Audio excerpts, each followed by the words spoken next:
When someone replies K to your question text, like, what do you even do with that? Are they just not into you, or do they just have bad DBL? Hi, I'm Yue Xu. And I'm Julie Krafchick. We're active daters turned dating sociologists. Here to dive into everything modern dating and relationships. Welcome to the Dateable Podcast. Before we get into this episode, a quick word from our sponsors that make it possible. Living with ADHD can be a challenge, and dating with ADHD is definitely a challenge, we've heard many of you say. But finding the right care and proper tools needed to succeed can be life-changing. Done is an online ADHD care platform that can get you all the resources you need to help manage your ADHD. Online visits, refills, and a 24/7 care team made for you. In just 1 minute, Done's online assessment can help kickstart your ADHD treatment journey. With experienced clinicians, worry-fill refills, and online visits, you can start getting personalized care as soon as today or tomorrow. So contact an expert team that can help you around the clock and get a personalized treatment plan just for you. Here's how you do it. Take a free 1-minute assessment and book an appointment with a licensed ADHD clinician as soon as the next day. Get continuous care, one-click refills, insurance coverage, and 24/7 care team support with Done for just $79 a month, and pharmacy copays as low as $0. Visit get.donefirst.com/podcast to learn more. That's get.donefirst.com/podcast to learn more. Done. Turn ADHD into your strength. I am all about self-care these days, and guess what? Body care is also self-care. Taking care of your body is a moment to practice mindfulness, self-love, and compassion, all things that I am fully behind right now. That's why I'm so glad to share a promo from one of our new sponsors, Osea. I'm obsessed with their Mega Moisture Duo that provides instant firming hydration and delivers a full body glow. It makes me feel so confident and refreshed to walk out the door with unbelievably glowing skin. And there's nothing more I love than getting premium skincare products at an incredible value. So, show your skin some love with clean, vegan skin and body care from Osea. Get 10% off your first order site-wide and use the code DATEABLE at OseaMalibu.com. You'll get free samples with every order and free shipping on orders over $60. Head to OSEAMalibu.com and use the code DATEABLE for 10% off.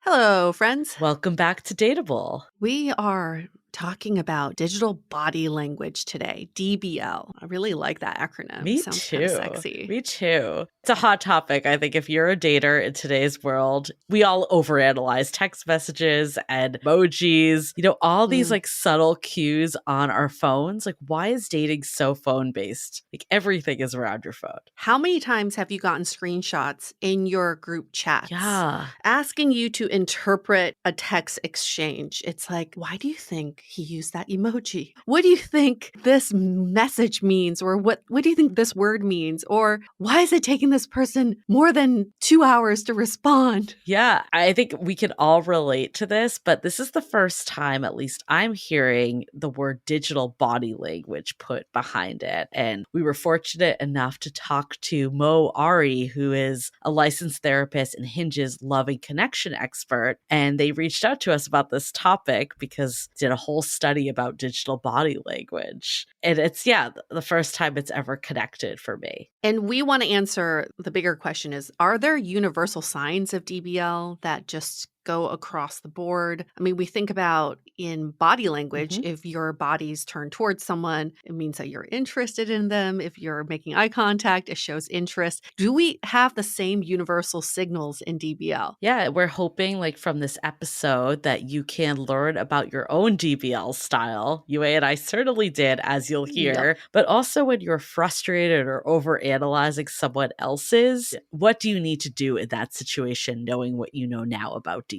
The biggest takeaway is stop analyzing other people's DBL. This will free you from all the headache that you've wasted just, agonizing over a text for no reason. I mean, is there anyone that you can think of that you were just like, why are they texting me this way? this was something that was big for me when I was dating. Texting was my demise. Waiting for Yeah. texts, analyzing texts, all that was my total demise. I'm getting used to it. I'm getting used to the audio messages. Those kind of drive me crazy because I need to be able to hear them, and I know that they're going to be long, so it's always like daunting. I save those for later. Yeah, I mean, I'm a texter, as you know. Yes, you So I are. think when people like don't respond quick or short in text, like it always made me assume the worst. And, you know, from this podcast and other things, I've learned that like people have different styles and you can't just assume your style is what they do, like communication and everything else out there. But for me, I definitely overanalyzed all that. And the device someone texts on makes a huge difference. Someone who's texting from their computer versus from their phone or their flip phone. Flip phone? Who's using If flip people still have phones?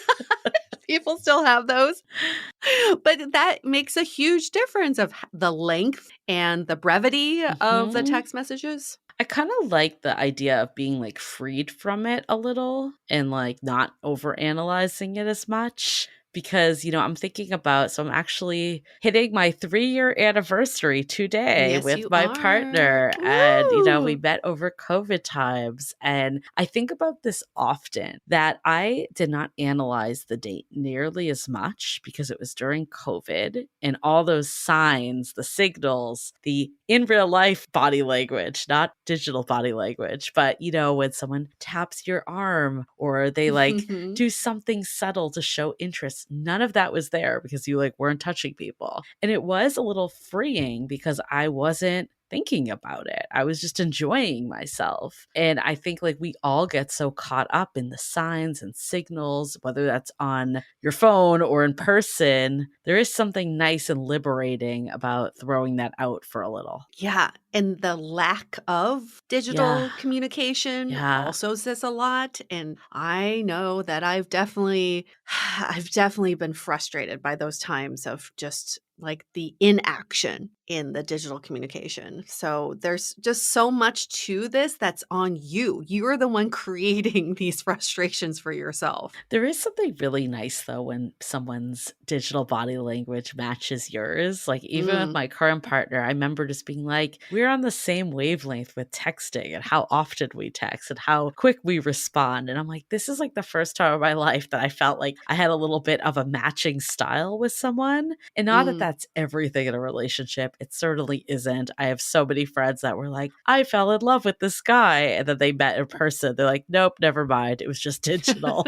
So it's not the be all end all, but there is something really nice. And it's just like one less, I guess, conflict you need to work through when you're aligned with that. Right. But when you do encounter conflict in your communication style, this episode will help you resolve Yes. that. There are so many different ways to just get over that stuff. Like that stuff doesn't really matter. No. But, there are tactics to get over it. I really think this episode is for everyone, but there's something about the way Mo communicates, like not even just digitally, but the way he breaks down just how to have conversations. I think every dater, everyone in a relationship should be listening to this episode just to hear that technique and style because communication at the end of the day, we always say it, communication is everything, and that's digital or when you're talking in real life. Oh, 100%. Sometimes I have to look at text messages and ask, am I interpreting it this way or Oh, am I yeah. reading it this way? There's Totally. a huge difference. And it could make a huge difference in the way you feel. So, Oh my yeah, God. got to get clarity on that. I remember one of my friends, like she was in a legit relationship for a couple months. It wasn't like so serious, but they were defined the relationship, boyfriend, girlfriend for all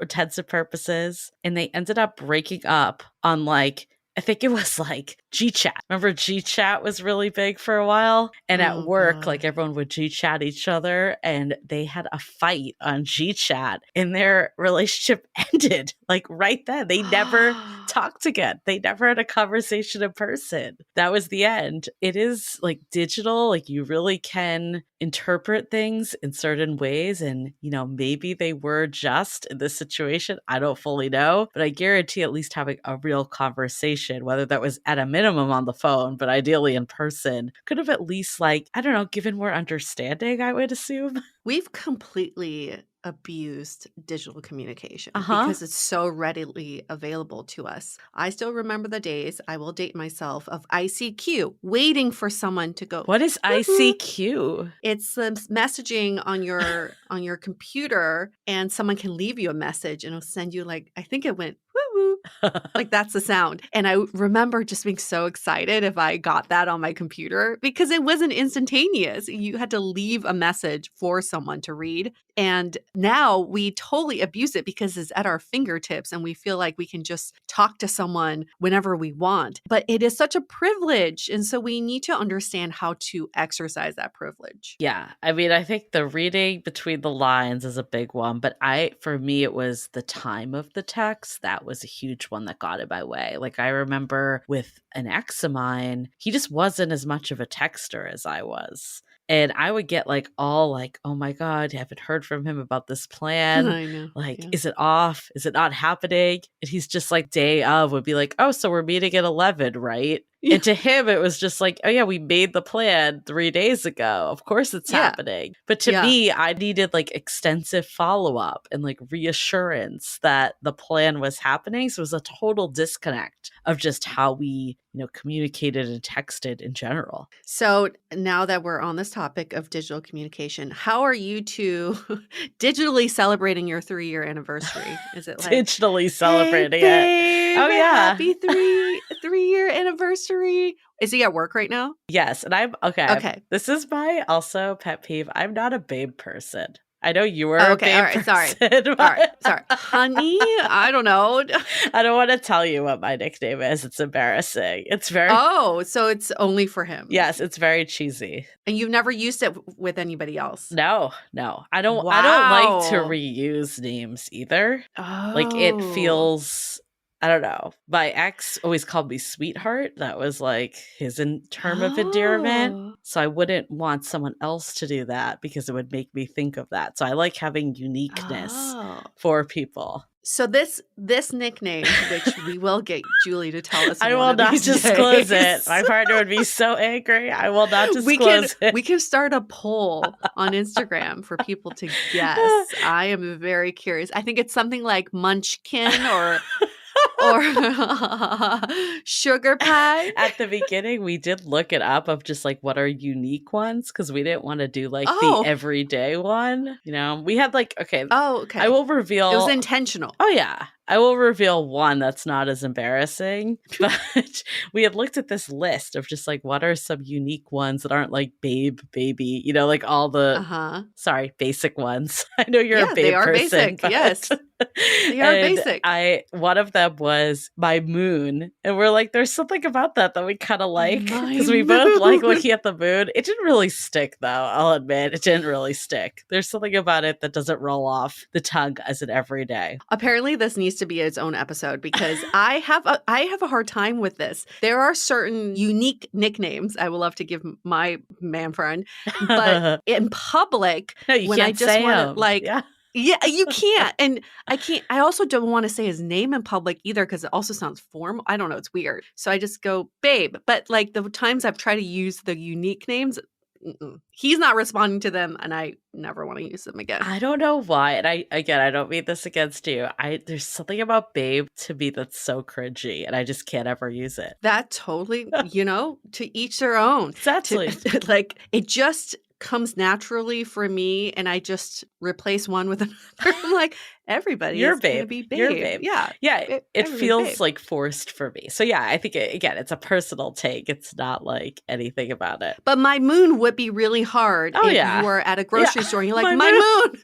Don't forget the bananas. Okay, what's nice about it though is I will find like cards from time to time that's like my moon, my sun, my universe, and I'll get them because it's like sentimental. But it didn't really stick as a nickname. Anyways, digital body language. Tangent. A tangent that we hope you all enjoyed. We had this thing. Okay, of course we still text. I don't want to say we don't text, but we clearly live together. So like in the morning, we're not going to like send each other a text as much for the most part because he'll say goodbye before he leaves. And today though, he did send me one of we used to have these little stickers. They're called, oh my God, I'm like embarrassed that I'm saying this on the air, but it's okay, my moon. It's Go forth. I forget who created that, but it's like if you go to like Giphy, like one of those sites, and it's like Bunny Boo and Baraloo, and it's like this bear Wow. and bunny Wow. like jump into each other's arms and they're in love, and it's really cheesy. But we used to send these to each other all the time. So he did send me one of those this morning. I'm into it. I'm also like, wow, I didn't know he was so sentimental, but also I love it. You know, the things, every couple has their thing Exactly. or things like that we don't see publicly. No. So I appreciate you being public. But we used to always send like a kissy face emoji. That was like, I used to always send that. Like that was always my thing, like at the night, good night, and then the kissy face. Again, it all changes as you like live together, and I'm not sending that every night before bed. But it is nice once in a while to get that. You know, we're gonna make a dinner tonight too. This isn't digital body language, but we are gonna make a nice dinner. I picked up some veal for veal cutlets. And yeah, fancy. And then we are going to do like a nice dinner out on Saturday. I'm turned on. You had me at veal. My moon, baby Lou. Baraloo, not baby Lou. Baraloo. Damn it. I'm so bad at this.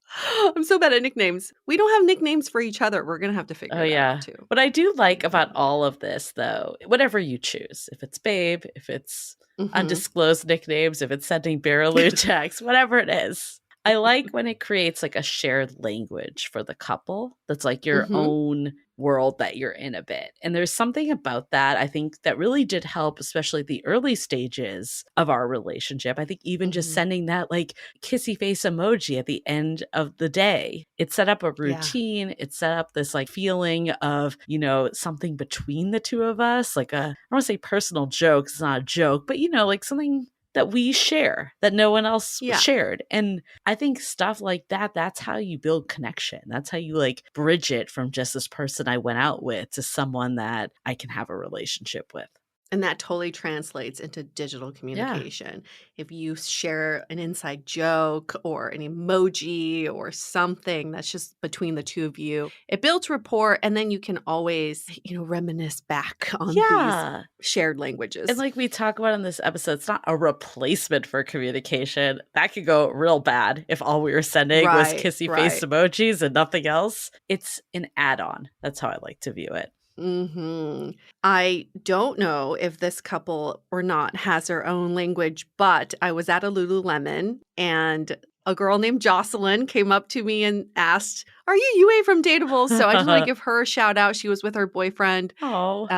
I'm curious, Jocelyn, if you're listening, what do you call your boyfriend? Oh my God. That was the best transition. Yue's like, I need to give a shout out. Love it. I did not see that going that way. What's your shared language? What is something, because they've been together for a year. By a year, I think you start having a repertoire of that shared language, nicknames and inside jokes. And sometimes have you noticed, like, you forget their inside jokes because no one else would understand. No, what I'm telling you now, like, as the words were coming out of my mouth, I'm like, I can't believe I'm saying this right now. It's so weird. It's so embarrassing. Oh, Baraloo.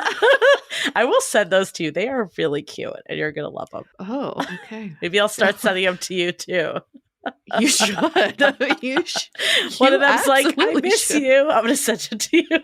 No, you need to create a Giphy, Jiffy, whatever of a third bear running in. And like, it's the first two bears hugging, and then a third bear's like, I'm here too. A triad bear. They don't know what they're getting. You know, they need to be more progressive. Less heteronormative. I'll write to the emoji maker, whoever she is. Wow. So much. Well, we've just closed our Finding Your Person program, and we are very much looking forward to getting to know the new cohort. Yes. Because everybody will get a chance to do some 2-on-1s with us. 2-on-1s. I know. I'm always like, that's the third bear. Yes. Okay.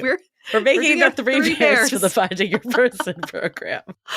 But every cohort is different, and we love meeting everyone in it. If you miss your chance this time around, we are relaunching the program in a few months, but just keep your eye out because it closes quickly, spots fill up quickly. But it's such an incredible program, and there is a little bit about digital body language in there as well, so it's really relevant. You cannot do anything in today's world without touching on digital body language. You can't, unless if you have a flip phone, I guess. Like, sorry, I can't text. And we will even give you a nickname. No, we won't. Don't worry.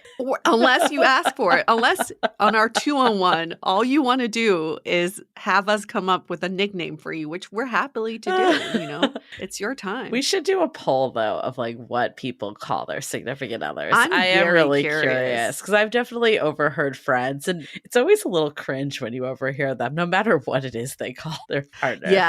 Yes, I'm very curious because some of them are, I mean, like the one I have for him is Boss Baby because, you know, Julie, I told you this. He looks exactly like Boss Baby. He like the human version of it. I didn't know who Boss Baby was. And then you had to pull up a photo and I was like, yep. I see it.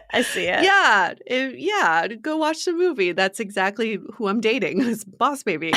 But I wouldn't say that's a term of endearment. It's more like, I think it's just hilarious. But I wouldn't be in public being like, Boss Baby. You should be like, Boss Babe. Boss Babe. Boss Babe. Oh, that's a different kind of nickname. Boss Daddy. That's true. That gets weird. So you can get weird real fast. It's already weird. We got to end this before it gets more weird. Yes, we do. We have a whole episode to go into with Moe, who's the expert here. So yeah, we'll leave it to Moe to keep going about talking about are there universal signs of DBL or not?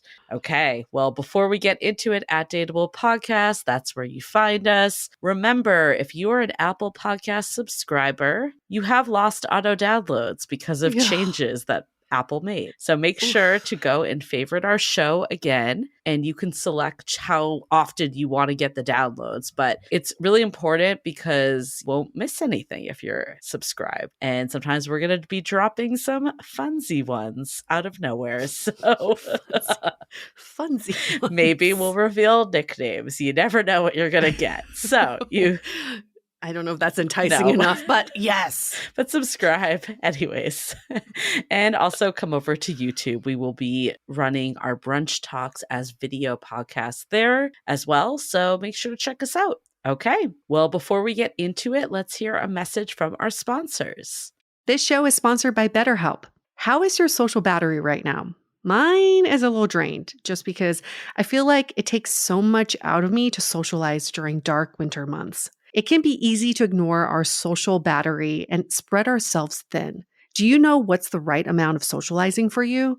And how do you recharge?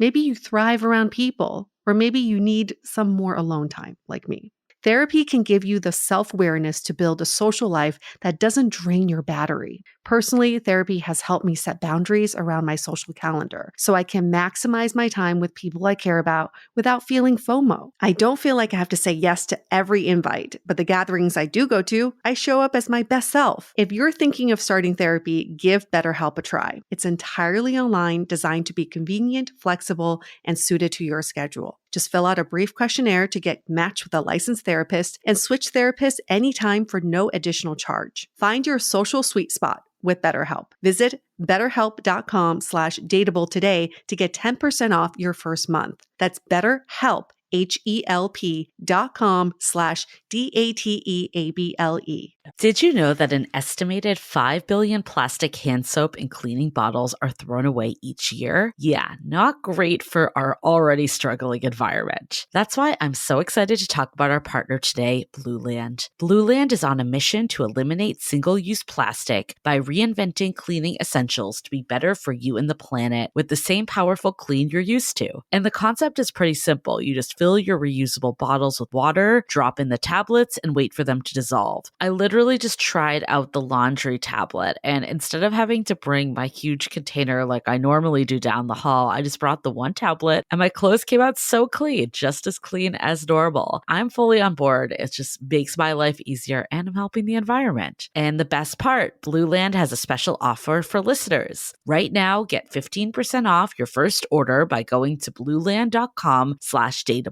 You won't want to miss this. blueland.com/dateable for 15% off. That's blueland.com/dateable to get 15% off. If you're a dog lover or if you have dogs, have you ever wondered why so many dogs are suffering from health issues? Actress Katherine Heigl, who's helped save over 16,000 dogs through her foundation, says she's seeing more health issues with dogs than ever before. And after doing a ton of research, she feels that there's one place where we can look to support any dog's health, and that's their food. So she decided to create something she could actually feel good about feeding her dogs. It's called Superfood Complete. Now, Superfood Complete is made with over 30 of the healthiest ingredients on the planet, including several superfoods vital to your dog's health. And I actually love giving Mojo this as a topper. I feel good that there are no fillers and it's also air dried. So that means it retains more nutrients. Mojo's usually pretty picky about what he eats, so I'm glad that he now enjoys every meal. And now you can treat your dogs to healthy, nutritious food. Go to badlandsfood.com/dateable and order right now to get up to 50% off your first regular price order with a 90-day money-back guarantee. If you want your dog to experience all these incredible things, go to badlandsfood.com/dateable today. Okay, let's hear from Mo about DBL.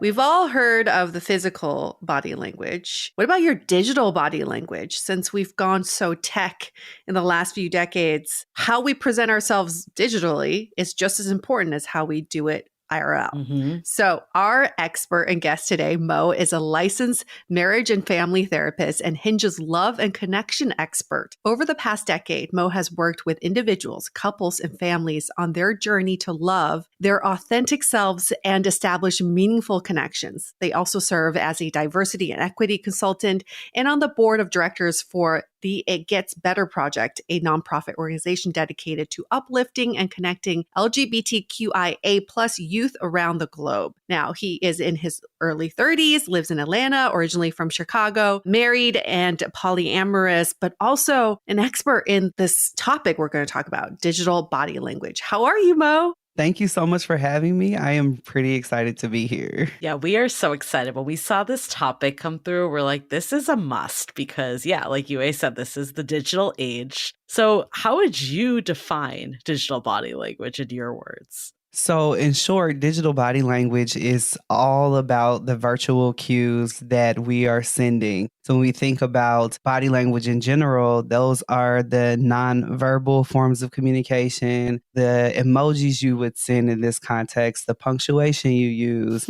how often you're responding, how consistent your messaging is. All of this goes into your digital body language, what we're calling DBL at Hinge for short. So feel free to call it just DBL and I'll know what you're talking about. And so all of that goes into your digital body language and makes up the cue or the vibe you send out online. And that is 90% of online dating is your DBL and how you interpret other people's DBL. So why do you think it is so important in today's day and age to understand DBL, but also why is it so important in dating? Gen Z, I'd say specifically, is a digitally native generation. That means that they don't know necessarily a world without technology.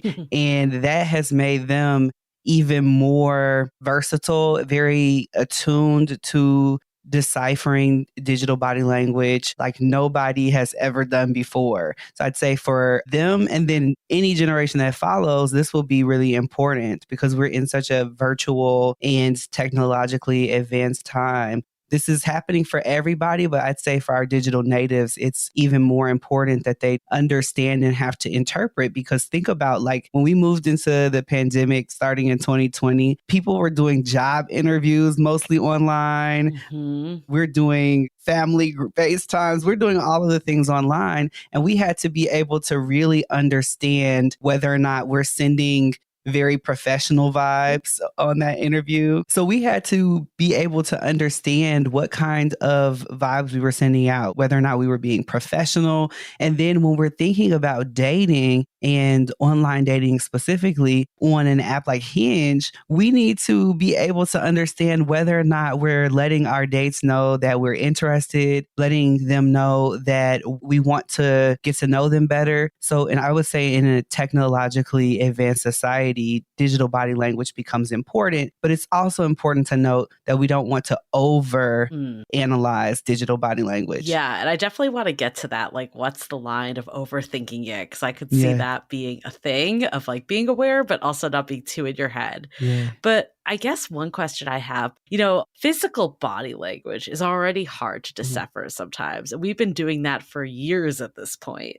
Like, how do you have the same definition of what body language means in the digital world? This is a really good question. I think you're really on to something. Well, in short, my response is that it's generation dependent. That's what we're finding. So at Hinge, we just released our Gen Z date report. That DATE stands for Data, Advice, Trends, and Expertise. I got to give a lot of advice in this report, but what we learned from Gen Z daters is that the top DBL signs that they're looking out for, they're deciphering the most, is who initiates the conversation, message consistency, and response time. If I looked at a different generation, I'd imagine that there are other DBL cues that would be more important. For instance, what I've been hearing a lot from Gen Z daters is that like punctuation matters. So they're not ending their sentences in periods, and they're probably thinking that you're being a little aggressive if you're doing that. Whereas for millennials, we're like using APA style citations and paragraphs in our text messages.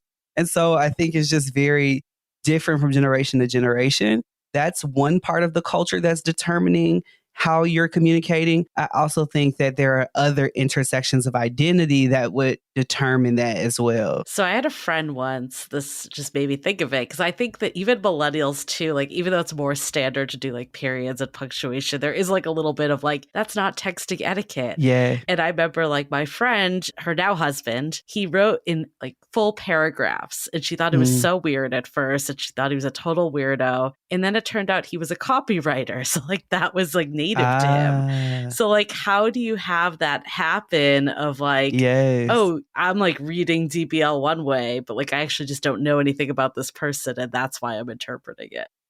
Yeah, that's really good. I love that example because it makes me think about how important it is to just, once you get the DBLQ and you're clear that there's some type of misunderstanding or there's something that's left you feeling curious about how to interpret it, to really have the conversation. DBL, just like in-person body language, is not a substitute for having conversations. So I can't stress that enough. Though, like we found from 77% of our Gen Z Hinge daters, that Gen Z daters are feeling like digital body language tells them a lot about someone's intentions. So we know that people are using it a lot to interpret. My word of advice or word of caution is that once you've realized something in their DBL is sending me the wrong signal, I'd say, okay, you want to pause and then have a conversation about what that means. So it might not be that intense. So I hear somebody in my head going, oh my God, that's cringe to have that conversation. Yeah. And what I mean by conversation is to simply say, hey, I noticed you. People love being noticed. I noticed that you send full paragraphs. I'm so curious about that. I've never met a person who does that. I love your ability to articulate yourself. I'm just wondering what that means for you. Like, I'm just really wondering why you send full paragraphs. Tell me more about that. Yeah. And at that point, they could be like, oh, because I'm a copywriter or whatever it is, right? Yes. I feel like for me, digital body language is so specific to the person. Like I can tell if Julie's annoyed by me just by like a word that she texts me, but that's because I know her. Really? Yeah.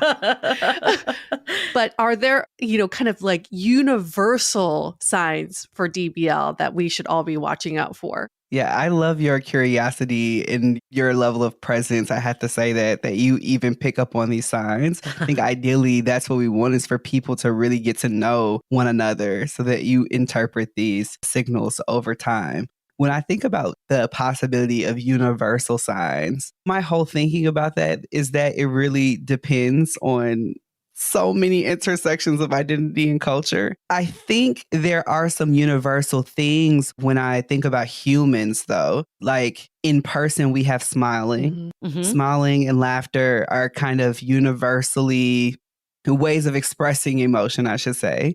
So when I think of DBL, what I want to offer people is that if you can communicate your thoughts using feelings language, Mm. or communicate your feelings using actual feeling words, you're more likely to be clear. So when we want to send clear DBL, my go-to is to say, if I'm feeling happy, I'm going to say I'm feeling happy, versus sending a smiling emoji. Because a smiling emoji is not a substitute for a smiling face. That's like Huh. my rule of thumb. I was going to guess that like a universal sign was the Yeah. smiling emoji. There's so much that's behind that. And I think for humans, we're so used to seeing someone. There's a bit of suspicion that's still Mm. there, or like a separation between you and the other person, where Mm. it leaves a lot for interpretation. It's like, are you smiling for real? I say LOL all the time and I did not laugh out loud. No. What I mean by Mm. that is that you are hilarious to me, even though I'm not laughing. Right. So if someone sends you the smiley emoji, though, like what else could that mean? Like if it's not that they're happy, like are there other interpretations? Or are you just saying like, oh, it might not be genuine? Like they're just doing it because they think they should, Yeah. versus they're super happy to be around you. Yeah, so I would say that I generally would receive a smiling emoji as smiling. But I think that there are contexts when someone might be using that to avoid a conversation, potentially. Mm. Oh. It depends on what they said before that. Like if they say something kind of sassy or shady and then they put a smiley emoji, nobody's thinking that's a smile, or like lighthearted or playful. Yeah. So it really just depends. And I'd say the clearest digital body language is to utilize actual language that Mm. clearly identifies your emotions. So if you are happy, say I'm happy. If you are feeling frustrated, say that. That really helps people to interpret you the best. Would you recommend that we just don't use emojis then? I'd say that they're a complement, just not a substitution for the conversation or the actual language of emotion. Mm. I think we rely on them too heavily. Interesting. It's something if I get a text from a friend and say, "Oh, it was so good to see you, and I really missed you," then being like, I don't know what emoji I might use for that, but that would be different than being like, I had a good time with a peace sign or a heart. It's not the same as I missed you and I really can't wait to see you again. Right. I like the compliment because I am thinking back to like when I started dating my partner, and we did like, Yeah. I feel like emojis became like a little secret language, or like the stickers and stuff. And Yeah, there was something like really cute and endearing about it. Like, it's beautiful. yeah, I used to send like the kissy face emoji every night before bed when we didn't live together. Now I don't send that, but Just in person now. that'd be weird. But like it used to be like flirty, I guess. But what I'm I love hearing it. you say is it can't just be like, that's it. That's all you send. Like there has to be Mhm. context leading up to it. Am I interpreting that right? Yeah. And this is really coming from a place for me where I notice people wanting to shorten or abbreviate the amount of time that they spend being intentional communicating. And I don't want us to utilize digital body language, or I want to caution us against using digital body language as a substitute for just actually saying things. Yeah. This is a secondary way of communicating. It shouldn't be our primary way of communicating. And a lot of times I think we're leaving everything to the suggestion of something versus just outright saying, I love you, I miss you. I think a lot of it's probably like age dependent too, because I'm just thinking back. I don't know if you remember this episode we did, like with Yeah. this guy that he was technically a millennial, but he was at the very bottom end of millennial. And we're more elder millennials. And stuff he was saying, we were just like, we don't even understand what you're saying with like the usage of emojis and memes and God knows what else he was sending. And we're like, how are you dating this way? Like it was so confusing. Like, Yeah. and we were just thinking like, how is someone going to interpret this? So I'm guessing like some of it comes down to the volume too. Is there anything you've noticed there? Yes, certainly. I think you're hitting on this very nicely that because of how technology has advanced and even online dating, I would say that you'd see differences even within generations, depending on their age, what was happening in the world at the time, the emergence of certain technology. So for the people who were texting with the QWERTY board before everybody else who had to do the tapping on the phone multiple times to get the right letter. Blackberries. Yeah. Yep. Depending on what your technology was as you were developing in this space, I'd imagine it changes how you communicate. For people who tended towards spending more time in chat rooms versus people who were like, I didn't get a phone till I was in college. Your relationship to technology and how you communicate is certainly different. I love that you brought that up because I think about, I used to have to pay per text. So I'm very frugal with my texting. If I text you, it's a big deal. And I think that frugality carried over to now when I have unlimited talk and text, I'm super bougie. No, but I think from that generation of thinking, oh, every word costs me money. I better make it worthwhile. And now when I text with Gen Z, they text me novels, but these novels are also shorthanded with a lot of emojis, a lot of acronyms that I don't understand. So there is that complexity in the generational gap that you were saying, Julie. But should we, Mo, unify ourselves in a way where these are almost DBL etiquette that we should all go by? Oh, I love the diversity in language and emotion, and I'm all for creativity when it comes to connection. What I want us to unify around is our curiosity and this genuine desire to understand each other on this individual level. And so when you meet a person with some different DBL, I want us to just get curious and lean into that opportunity to learn about a different way of being. I love UA that you just told me your texts were not free. I had the Sprint plan. I think that was free after 6 or 7. So I was like texting my friends all the time after school. I'm still long-winded now. But I would not have known that had you not shared, we not had this conversation. I invite people who are dating to really lean in there and say, hey, I noticed this person is different. And don't automatically assume that difference means that your communication will be bad. The key to quality communication really is to understand those differences and see how you can bridge it. That's a good point.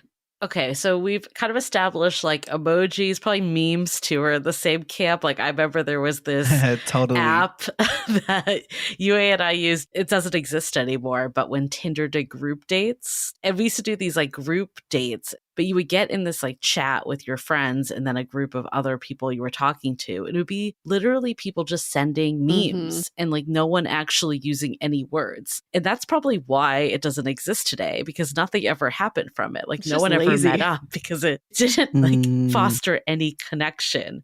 So like, is there a way to use memes to foster connection? Or do you think this is like kind of a bad approach to doing so? Never did I ever think we would ask this question.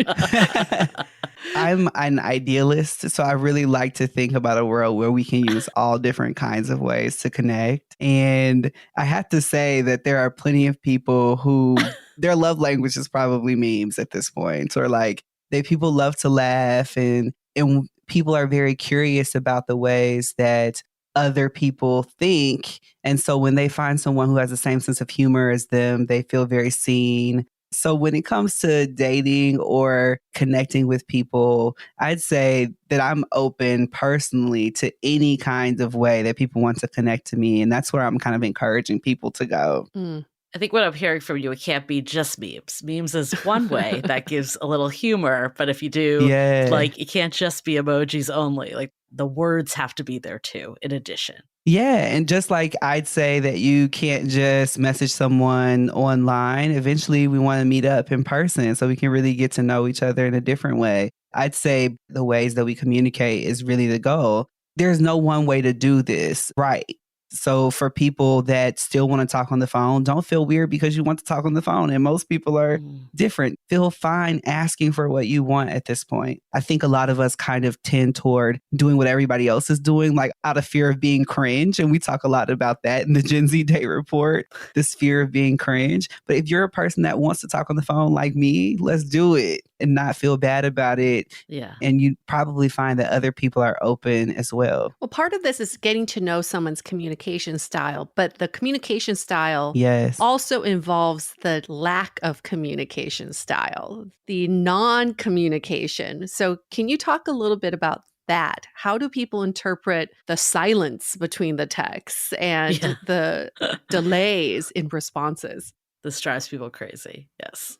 It does. So again, I always use caution when analyzing people's DBL. What I'm finding from people is that we learn a lot from Gen Z hinge daters, and we found that they want their responses within 24 hours. So if you are not responding within 24 hours, I'll say that's reasonable. Probably sending out bad vibes. I would say that probably goes beyond Gen Z. That's probably everyone. Yeah.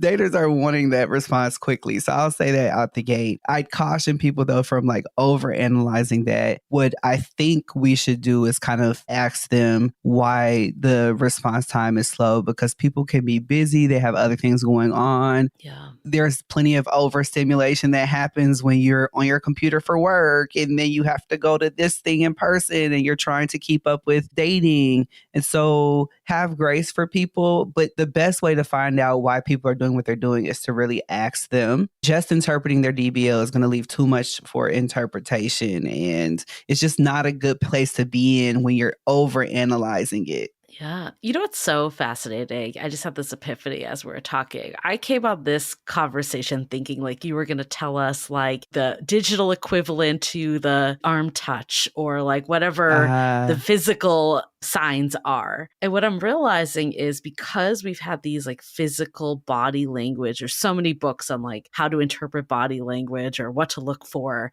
we expect that it should happen the same way digitally. So then we make all these assumptions. Yeah. Like you were saying with your friend that's like, oh, they're not commenting enough. They're not interested. We make all these assumptions instead of recognizing that it's kind of like the Wild West out there. There are no kind of commonality in terms of interpretations and rules that we all follow or universal signals. We need to just be more transparent because by default, digitally, it's harder to communicate.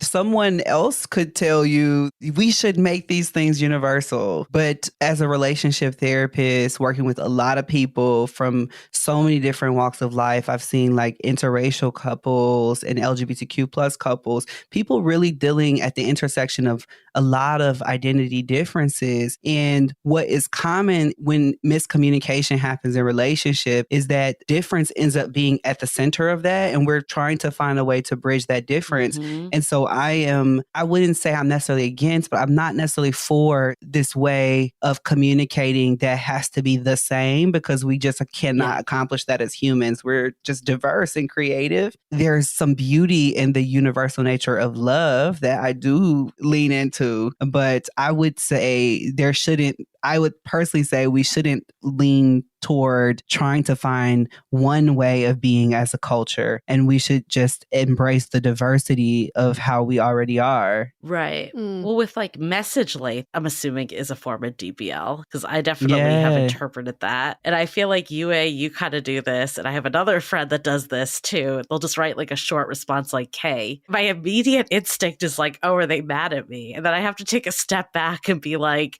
no, this is just how they respond. But I could see that in dating being like really problematic because you don't know this person. So for me, at least, it helped to be like, oh, I see these differences with my friends, people I know do not hate me and they want to be in my life. How can I like take whatever this person's saying at face value and like maybe the K doesn't mean anything. Like it's just them responding. I love that. Now, when my wife says K, I'm in trouble. Yeah, because you know her. Yes. I know her.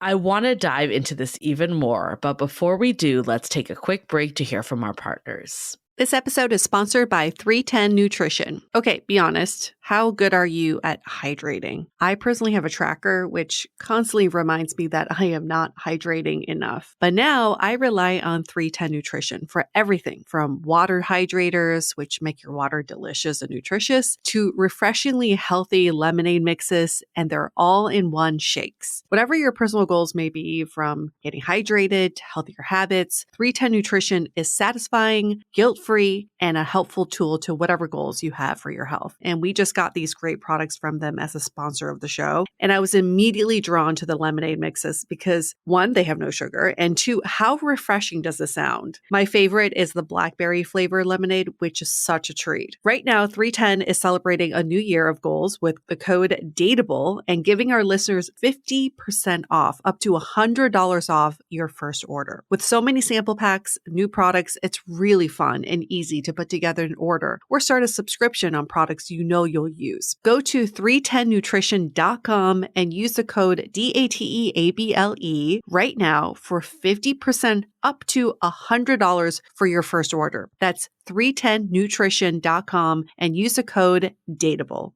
This episode is made possible by Armoire. Armoire makes getting dressed easy. With a clothing rental membership from Armoire, build the perfect wardrobe with brands that are high quality, unique, and recommended just for you. All you have to do is take a 5-minute style quiz and select items from your dynamic, personalized closet. The styles show up at your door in as little as 2 days. Then when you're ready for new clothes, just swap them out. Listen, I live in Southern California. There is absolutely no need for puffer coats or any sort of those winter jackets. But when I travel anywhere else in the world in these cold months, I'm often burdened with the task of getting winter clothes. And now with Armoire, I can just rent my winter wardrobe. It's brilliant. Right now, our listeners can give Armoire a try and get up to 50% off their first month. That's up to $125 off. Just visit armoire.style/dateable. That is armoire.style, spelled ARMOIRE.style/DATEABLE to get up to 50% off your first month and never worry about what to wear again. Try Armoire today. Want relationship advice from one of the leading experts in the field of couples therapy? Then Reimagining Love is for you. Hosted by one of our favorite guests on Dateable, Dr. Alexandra Solomon. She is a clinical psychologist, couples therapist, professor, and award-winning author. It is your destination for profound, enlightening discussions about love, family, intimacy, and everything in between. But more than that, she gives us the opportunity to reimagine ourselves, our relationships, and our world. So on the show, Dr. Alexandra gives in-depth, research-backed takes on topics like dating, jealousy, communication, commitment, personal growth, and features notable guests from the worlds of therapy, academia, and pop culture, such as me and Julie from Dateable, among other people you may have heard of like Esther Perel, Susan Cain, and Emily Nagoski. Her podcast is incredible, definitely worth a listen. We loved being on it, and we love having Dr. Alexandra on our show. So you can find her podcast, Reimagining Love, wherever you get your podcasts. The difference between physical body language and DBL is that in physicality, there's an interactivity to it. I can hold someone's gaze because they're also looking back at me. I can open my body to them because I see them opening their body to me.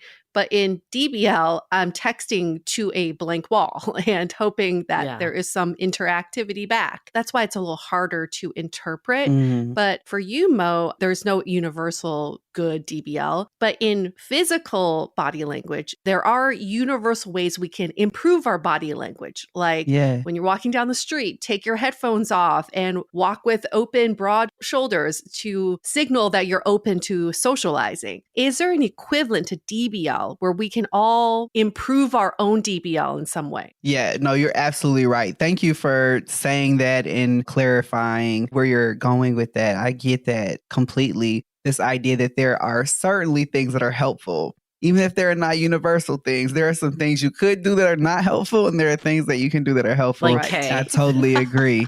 We've got some good DBL tips. Absolutely. So definitely responding, I would say within 24 hours or an agreed upon time frame. And if you can't, I like to say, make your time transparent. So if you're like, I'll have to get back to you when I'm done traveling, just let the person know. I think it really Yeah. helps them to not be left guessing. And then being consistent in your communication. So if you're texting paragraphs and then you switch to K with a period, then we know Yeah. something is up because you're usually sending paragraphs. Or at least send an exclamation mark after K. Right. Right. Absolutely.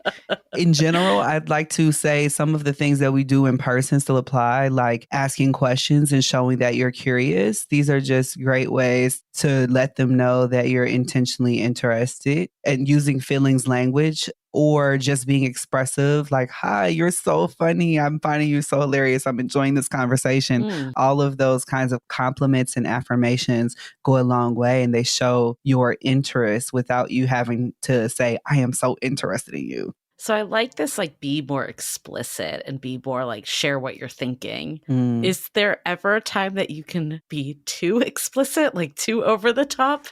Yes. I'm just going to say yes.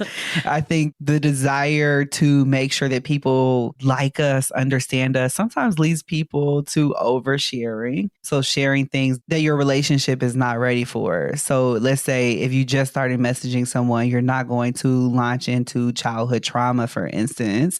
And sometimes people want to offer these things very early because they want to know that they're safe in that relationship to do so. But it's important to not skip steps. Like, we want to build that emotional safety. And a lot of how we build that is through quality communication, whether it is direct or it's DBL. The oversharing, in my experience as a therapist, usually comes from trying to create really quickly a bond and a secure attachment. But the only way to cultivate that secure attachment is through building over time.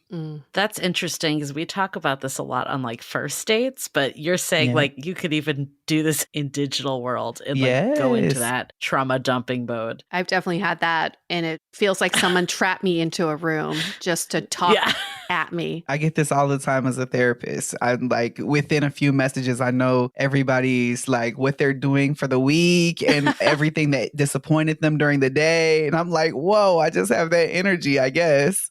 It's a lot sometimes. Are there any other like hard no's? I'm just like thinking about like when you're first, you know, interacting with someone before you go on a date in the real world. Like, I think it'd be weird if someone was sending me kissy emojis or hearts or stuff like that, or even like overly verbally like saying some stuff. Like, is there any no's in your opinion? If you do want to express very early on how you're feeling, it's important to check in with the other person. So I hear what you're saying. Like, you know, somebody was sending kissy face emojis, that might be like a little of a turnoff for you. And so I'd imagine that in that context, I'd ask the person to ask you how that made you feel, especially once they notice you didn't send them a kissy face emoji back. It's important to check in. I'd certainly say you don't want to rush like affection. I often say when you're thinking about giving compliments, especially within the app, it's important to not focus on body parts. It's so important to notice something on their profile that you liked, or if you're trying to match with someone, like that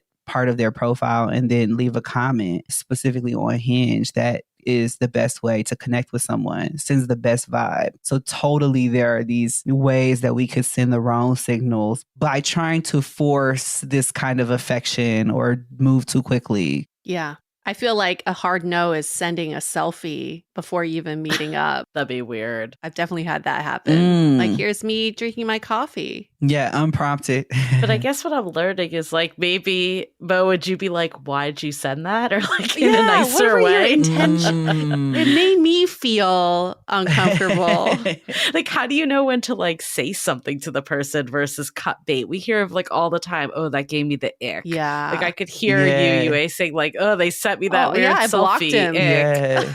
Right. But like you're basically from what the I'm hearing selfie? from Mo though is that like everyone has different rules. Everyone interprets things different. Maybe you're like blocking someone prematurely. Like how do you make that differentiation? Because you could be here all day. That's a good question. I encourage people to have a line that you're saying you will not cross and let that be your line. And so everything before that particular line, you might say, okay, I can be curious about this. I can kind of fill them out and see if anything else gives me the ick. Because it could be that they're just nervous and they don't know what to do with themselves. So they're like, Yeah. let me send a selfie. And if they continue to do that, but you like everything else about them, and this isn't your line in the sand, you could say, I prefer this over selfies, if that makes sense. You're a beautiful person. Selfies just are not the way to connect with me. Send me, send me a meme. But if that's your line in the sand, that's your line in the sand.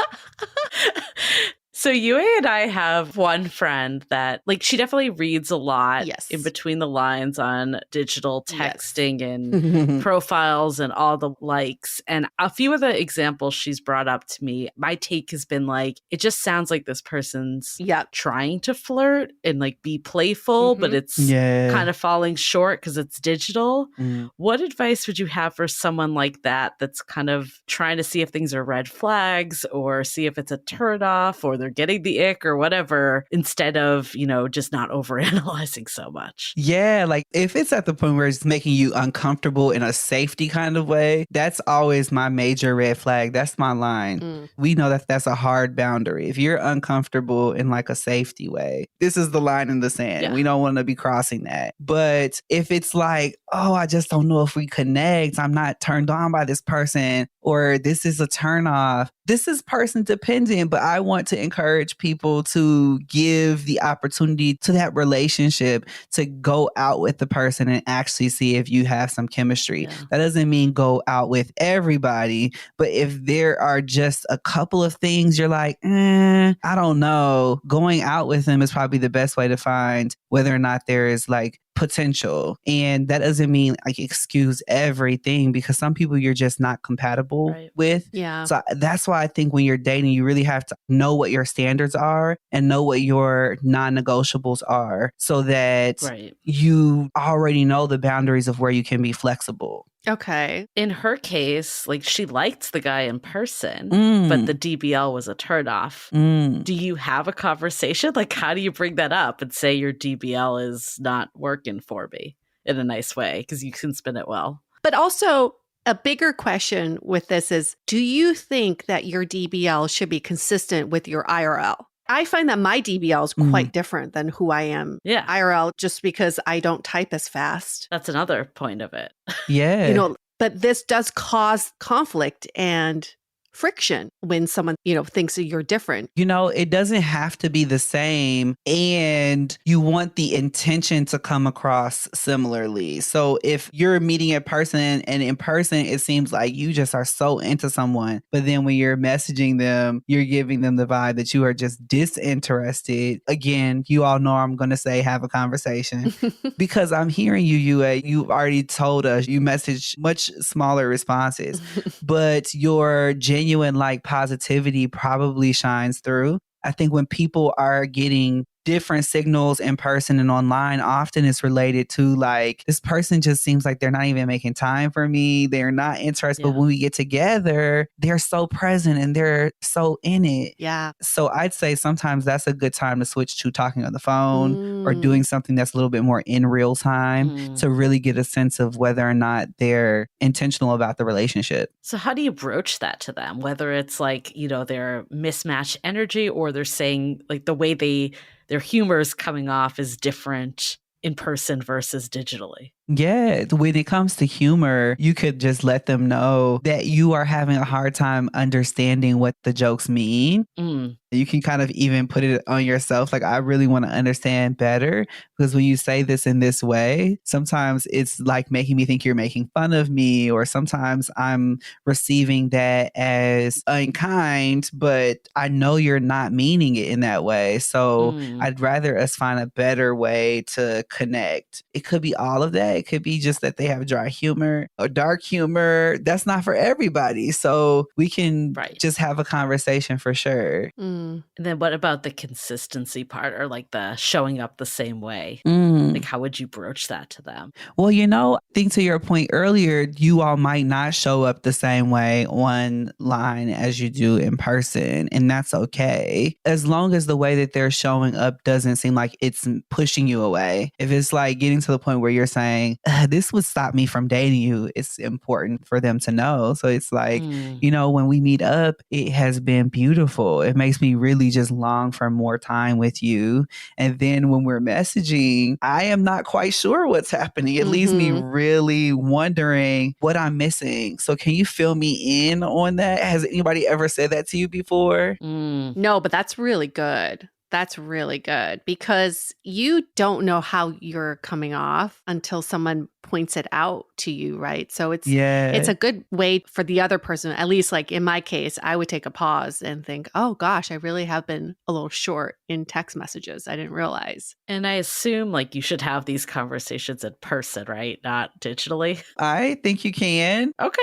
You can do either, but again, with digital communication, I'd say if the person's already having trouble responding quickly, then I'd say in person. So if the issue is already around communication, in person, on the phone, video message probably is the best way to approach that. But if it's about something else, leading with those compliments and really expressing that you're genuinely interested and you're saying this because you want more of time with them, they're going to receive what you have to say very well. What is your general opinion on typos, both of you? Grammatical mistakes and typos. I am personally very lenient when it comes to that. Oh, okay. I do honor that people can be in the moment or they could have other things going on. And so the grammatical errors totally don't bother me. They don't faze me. And I've worked with a lot of people from a variety of backgrounds. So some people don't have the grammatical correctness, and I don't want to, leave them feeling bad for that. So I like to just hold the space for everybody's coming from a different place. As long as it's legible, I will try to interpret it. I know a lot of people have very strong feelings on this. Yeah. I personally Totally, feel like I used to be that kind of grammar snob. And then I realized that I do mistakes all the time because some of it's just like you're typing fast and it's really no like reflection on your intelligence. Or if I was like using a document, I would realize the mistake and instantly correct it. It's just the medium of texting. And then once it's gone, you can't edit it. So I've learned to have a little more leniency on that, especially if it's like a one-off. It's not like all the time. It's something that happens. Yeah. But I know people have strong opinions. Yue, what's your call? I feel like typos I'm less lenient on because we all have autocorrect. Autocorrect could do weird stuff. But if it does weird stuff, it shows to me that this person makes this mistake all the time to the point where their autocorrect thinks that this is the right spelling, which is also a little alarming to me. Maybe. This is interpretation. But it goes back to what I think is respectful. I think like if I respect someone through communication, if I see that I made a typo, I would correct it in the next sentence. Yeah. People do that all the time. But if someone just leaves it, I feel like it's almost a throwaway. I'm not respecting this person that much. I'm just typing fast to them. I think that goes down to what Moe is saying, though, is like that's your interpretation that might not be someone else's. And that's where we get in trouble with all these misinterpretations in the digital world. And I guess you could even say, even in the physical world, this happens too. Yeah. There's set like rules that we all have in our own minds of how people should behave that aren't always consistent in any way. Yeah. Now, 39% of daters told us at Hinge that these typos give them the ick. So you're not alone. Wow. That's a really high percentage. So you're not by yourself. Wow. No, you're definitely not alone. Okay, this I know drives my partner crazy. I don't do it. I just want to set that out. But it drives him crazy in general. It says like when you're like, instead of saying like I see, like SEE, you would write I and then C. You know how people do stuff like that? Do you have any stats on that? Like, is that annoying to other people or just him? That's like so Gen Z, right? Oh, not at this time. Everything. I don't. Well, does he care about the other ones too? Like IKY? Yeah. No, I don't think it's that. It's like maybe that was a bad example examples. I shouldn't have used that one. It's not the acronyms that are known. It's more of like when you're like instead of writing like you, for instance, you would do like a U. Like instead of Y-O-U, you do a U. That's a better example. I don't have the stat on that. It made me think about like when like MySpace was like really in its era, and when people would, instead of putting an E, they put a 3. It was like at a point in time, this was so common. Things like what you're saying, substituting the word U for the letter U and C for C. It really depends on whether or not the person probably carried some of that time period into the present. I don't think any of this is bad, but everybody has their own, like what my sisters say, like idiosyncrasies or the things that are unique to them. Or there's like the assumptions, like you were saying, like, oh, it's rude, or like you're dumb because you say this. I'm not saying like that's what anyone said, but like those are the types of things that people infer from some of this stuff. And what I'm hearing from you, Mo, is like we can't make these inferences because like everyone's just so different, is what I'm hearing over and over. Certainly. It's like I want people to utilize DBL as information. It's like it helps you to notice and to feel into what's happening in that relationship, and then take that information to have the conversation. Don't let it just stop at the DBL. I'm all for what you said, Yue, about the grammatical errors kind of leaving you feeling like you did not edit this. Are you being intentional about talking to me? I want you to then go and say that. I don't want your question to be left unanswered. Yes. The DBL isn't really the answer. It's just like a sign or a signal. Yeah. I want you to get the question answered. And I encourage daters to do that by using DBL to initiate those conversations. That's very true, because the problem is we expect other people to have DBL like ours, which is not true. Nobody's like us. So my first instinct is always like, well, I wouldn't do that, or I wouldn't say that. Like even your example, Julie, of using the letter U instead of Y-O-U. In my head, I'm thinking that takes me more effort to type out U and denying autocorrect than to just type out Y-O-U, right? So I guess we just can't expect other people to act like us, and we can just ask more questions.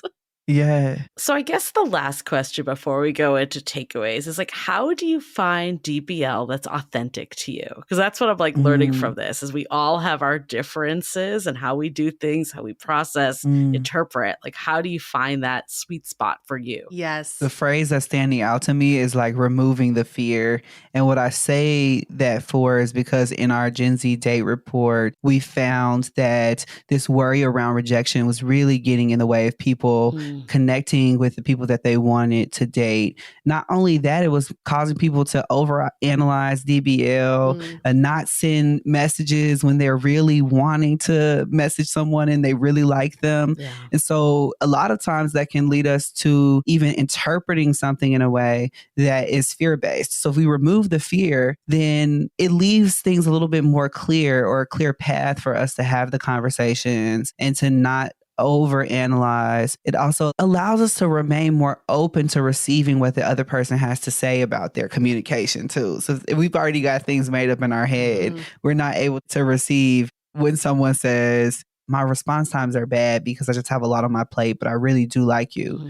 We'll just hear, I have a lot on my plate, and we'll go walk away saying, you don't really like me. So it's important to remove the fear, because the fear is really getting in the way. That's so important. I mean, there's so many takeaways from this whole conversation. I think the one that's standing out to me the most, it's kind of meta, but it's like we need to communicate our communication at the end of the day. Yeah. And I didn't really think that was going to be a takeaway coming onto this, which kind of like leads me to the next one, is that DBL, there are no standards. Your digital body language can be misinterpreted. So how do you, one, not overthink it so much when someone's doing something that maybe you interpret a certain way? I loved what you said about having that line. Like, what's that line that you're going to get curious versus be like, nope, I'm good. And I think having that line, obviously, like you can, think about past experiences in the moment, see where that goes on the line. Like getting more intentional and understanding yourself that way is important. I think we don't really think about intentionality there at all. all. Mm-mm. Like we think, oh, you just send the text, you're doing it in the bathroom, you're doing it in the line. Like you're just like, I'm not intentional when I text. I think that's what I'm going to take away is maybe I could be a little more and apologize if I do a spelling error, maybe. Mhm. I love that. Yeah. Especially to you, And then You always correct yourself, so I appreciate that. I do correct myself. Thank you.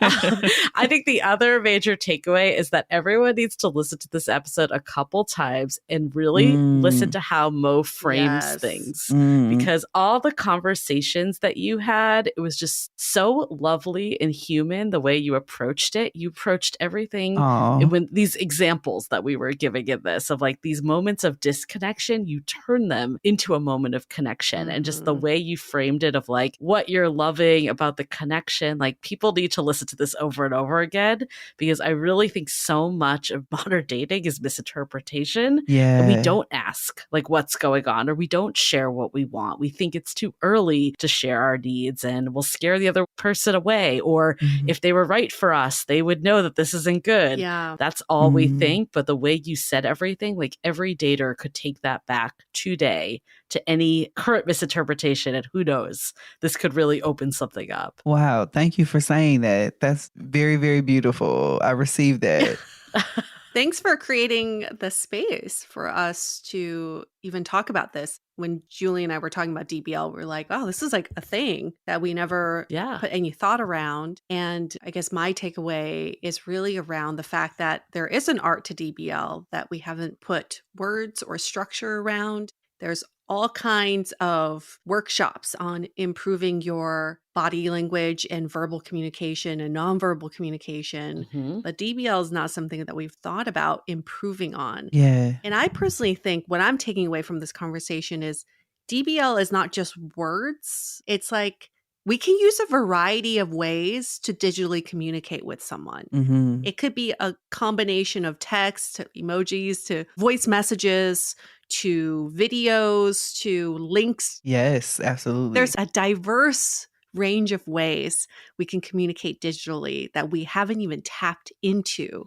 And so if we were really to sharpen our DBL skills, it's not to universally speak the same language, but to diversify our toolkit of how we communicate digitally. That's what I'm hearing. Yes. And I appreciate that this conversation opened that up so that we can focus a little bit more on progressing in that area. And I also think that we make a lot of assumptions in DBL, just as we do in real life. And before you send a screen grab to your friends to interpret some text message you just got, or to bitch about something that you are interpreting in a certain way, why not go to that person first? Use the phrasing that Moe gave you to really get more answers, seek understanding. I think we need to stop sending screenshots to our friends. I love that PSA because I literally did that to you today, UA. I complained about someone's DBL and didn't address them. So this is a real thing that we're all guilty of. The other PSA, Moe, you said this, is if it's going to take you a long time to text back, just say that. Yeah. Or like, I'm busy right now. Like little things go a long way when it comes to DBL is what I'm learning. Yeah, absolutely. I really appreciated hearing both of your takeaways from this episode. And it's been a pleasure to really listen to your insights and for us to just have a conversation that builds on the thoughts and ideas of one another. This is what I ultimately want people to walk away from this conversation doing in their own life, is to allow your communication to be strengthened by the diversity in front of you. So if you're talking to someone and you notice something about their communication, adopt that. And then if you notice something that you don't like, you can certainly offer your strengths to the relationship. Relationships don't have to be a perfect match for them to be good. You just have to be able to utilize the strengths of each other and rely on one another where you have room to grow. I love that. And like when you're actually like with someone or getting to know someone well enough, you can find your own DBL language, a shared language. Yes, absolutely. That like you understand that when you send that emoji, that's what this means. Or when you send K with an exclamation mark, it means you're super excited, like whatever that is. So yes. I think there's a lot of opportunity. Beautiful. Mo, if people want to learn more about you other than downloading Hinge, where else can they find you? Well, follow me on Instagram at Love Out Proud. Also, listen to Be Your Own Love Goals podcast. That's the podcast I host with my wife, and we just enjoy talking about relationships and love. Those are the best places to reach out to me. Great. Fantastic. Thank you for being on our show. And thank you to our listeners for listening intently and working on your DBL. If you enjoyed this episode, give us a 5-star rating and review in Apple Podcasts. And in the body of your review, you can tell us your DBL style. You know, what better way than to write it in public to a bunch of strangers, how you communicate digitally. Why not? I love that. Okay. And we're going to wrap up this episode. Stay dateable. The Dateable Podcast is part of the Frolic Media Network. Find more podcasts you'll love at frolic.media/podcasts. You can follow us on Instagram at Dateable Podcast and visit dateablepodcast.com for access to all the episodes and our premium programs. Also, make sure to subscribe today if you haven't already on Apple Podcasts, Spotify, or your favorite podcast platform so you are the first to get all the latest episodes. And most importantly, stay dateable.